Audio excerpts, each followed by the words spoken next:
यह कविता एक तिनका अयोध्या सिंह उपाध्याय द्वारा रचित है। अयोध्या सिंह उपाध्याय ने अनेक कविताओं में हमें ऐसी शिक्षा दी है जो हमारे जीवन के लिए बड़ी महत्वपूर्ण है। हम घमंड में ऐंठे रहते हैं कि हम न जाने क्या कर सकते हैं, लेकिन कभी कभी हमारे सामने ऐसी बातें आती हैं कि एक जरा सी बात भी हमारे घमंड को समाप्त कर देती है। कवि ने यही उदाहरण देते हुए हमें समझाने का प्रयास किया है कि घमंड नहीं करना चाहिए। कविता का अर्थ समझें। मैं घमंडों में भरा ऐंठा हुआ, एक दिन जब था मुंडेर पर खड़ा, आ अचानक दूर से उड़ता हुआ, एक तिनका आंख में मेरी पड़ा। कवि कहता है कि मैं अहंकार में भरा हुआ ऐंठा हुआ खड़ा हुआ था छत पर कि अचानक एक तुनका कहीं से उड़ता हुआ आया और मेरी आंख में गिर गया।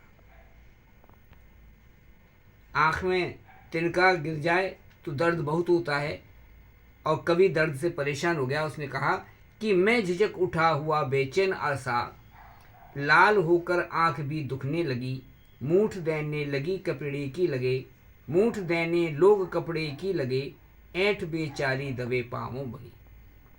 कवि कहता है कि मैं दर्द से बेचैन हो उठा, परेशान हो गया, आंख लाल हो गई और आंख में दर्द होने लगा, आंख दुखने लगी।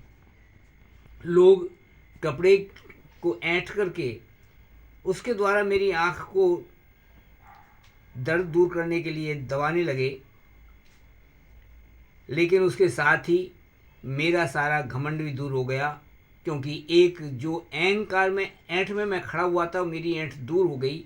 मुझे एक तिनके ने इतना दर्द दिया कि मैं सब कुछ अहंकार भूल गया।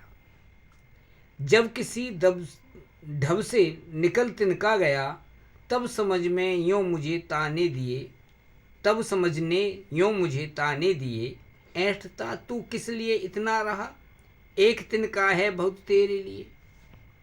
किसी तरह से जब आँख से तिनका निकल गया तो मुझे मेरे अपनी सोच ने ही मुझे ये समझाने का प्रयास किया, मुझे ये ताने दिया कि अरे तू ऐंठ में था, किस ऐंठ में था। अर्थात मैं स्वयं ये सोचने लगा कि मैं किस ऐंठ में था, मुझे क्या अहंकार था, मैं कितना अपने आप को घमंड में खोया हुआ था। मेरी ऐंठ तो मेरा घमंड तो एक तिनके से ही दूर हो गया। एक तिनका भी मेरे जो घमंड, जो अहंकार, जो मैं अपने अंदर बड़प्पन समझ रहा था, उस बड़प्पन को, उस घमंड को तोड़ने के लिए तो एक तिनका ही बहुत हो गया। अर्थात हमें अपने किसी कार्य पर, अपने किसी गुणों पर अहंकार नहीं करना चाहिए, क्योंकि हमारा अहंकार कब टूट जाए ये कोई कठिन बात नहीं। उसे तोड़ने के लिए एक छोटी सी बात, एक छोटा सा तुनका भी बहुत हो जाता है। और कभी यही हमें समझाना चाहता है कि हमें कभी घमंड नहीं करना चाहिए। ठीक है। इस कविता का अर्थ लिख करके मैंने पीछे दिया हुआ है, जिसमें मैंने इसका संदर्भ दिया है। संदर्भ में हम अगर एक पद्यांश का अर्थ लिखते हैं तो हम लिखेंगे कि इस पद्यांश के रचयिता अयोध्या सिंह उपाध्याय है, यह कविता तिनका से लिया गया है। प्रसंग मैंने दिया है और उसके साथ इसका अर्थ भी लिख कर दिया है। इसे पढ़ करके और अच्छी तरह आप समझ सकते हैं।